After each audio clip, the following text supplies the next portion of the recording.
Bonjour. Dans une ancienne vidéo, j'ai eu des commentaires par rapport à la recherche du sens et à la croissance spirituelle.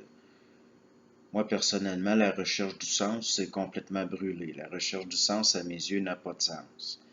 Si vous prenez un petit bébé qui vient de venir au monde, il est dans une attitude, si on peut dire, entre parenthèses, d'intégration de la nature des choses de son environnement.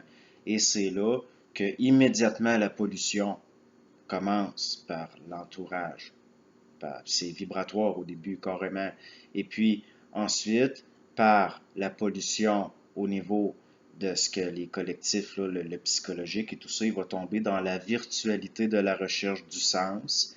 Et ça, c'est une force de gestion retardateur, si vous voulez, qui vient freiner l'intégration de la nature des choses et ça devient ce qu'on pourrait voir comme la curiosité, là, au sens involutif du terme. Et au niveau d'une évolution, s'il y a des forces évolutives qui vont venir brûler de la pollution dans l'ego, il va y avoir un retour à l'attitude, si on veut, de l'intégration de la nature des choses et il n'y a plus de recherche du sens à ce niveau-là. Ce n'est plus dans la virtualité du sens.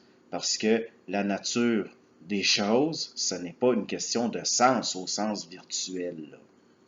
Ce n'est plus une question juste de conscience, c'est une question de science. Et l'être humain, tant qu'il est dans la recherche, n'est pas un trouveur. Et c'est lorsqu'il abandonne une certaine recherche, puis qu'il y a une certaine dépollution, que là, tout d'un coup, il se met à trouver, pourtant il ne cherche plus. Parce que là, il y a une dépollution de l'ego qui est une lentille, si vous voulez, là, l'information passe. Et il y a une intégration de la nature des choses. Pour ce qui est de la spiritualité, il y aura toujours des gens qui vont vouloir faire la différence entre les religions organisées et la spiritualité. Mais à mes yeux, il s'agit des mêmes forces de gestion qui sont des forces retardataires liées à la contextualisation des collectifs.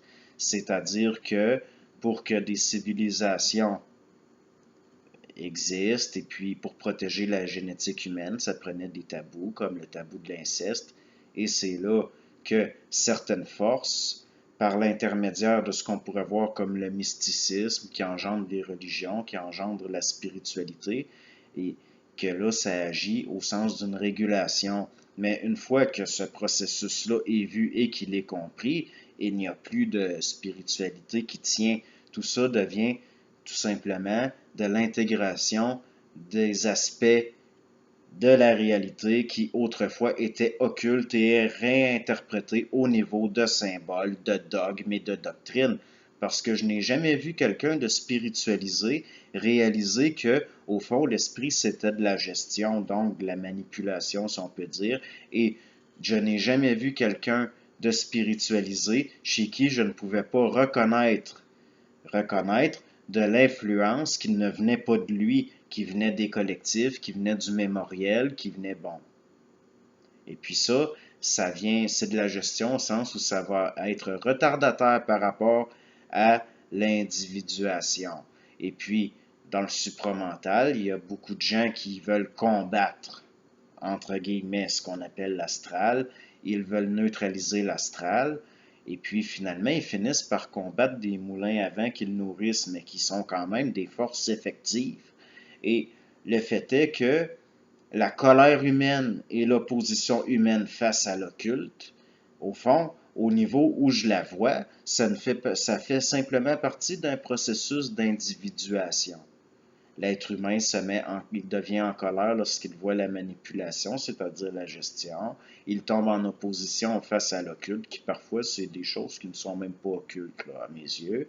Et ça, c'est pour l'individuer. Ça fait partie du processus d'individuation parce que la colère de l'être humain actuel n'a pas la force là, d'ébranler ce qui est derrière les voiles, si vous voulez. C'est un peu comme vouloir chatouiller le sabot d'un cheval avec une plume. Ça se peut que le cheval réagisse un peu. Pourquoi? Parce que ça fait partie de son travail d'engendrer de l'opposition pour engendrer de l'individuation parce que nous sommes à un point où le collectif, même les gens là, que vous considérez là, en groupe ou seuls, les gens que si on leur regarde, si vous le regardez d'une façon polarisée, même les gens que vous considérez que ces gens-là sont mauvais, qu'ils font le mal, eh bien, ils servent à la contextualisation expérimentale planétaire et pour que des individualités réelles finissent par poindre par des chocs, parce que l'être humain étant passif de nature au niveau involutif là, de ce qui est réellement l'ego en tant que lentille qui reçoit, qui est bon en contact intersubjectif avec autrui et avec son environnement, c'est-à-dire au niveau de réflectif d'une réinterprétation de la réalité. Et l'être humain vit dans sa perception, qui est une déformation du réel. Eh bien, ça prend un contexte qui va, si vous voulez, comme je l'ai dit dans d'autres vidéos, lui asséner des coups de bâton dans les reins parce que sinon, il dort. Et si nous voulons que des individualités réelles commencent à poindre, il faut qu'il y ait de la réaction par rapport aux forces qui gèrent les collectifs. Et je mets là-dedans la recherche du sens, les spiritualités, les religions. Et puis les gens vont toujours dire que la spiritualité, c'est personnel, que c'est un choix.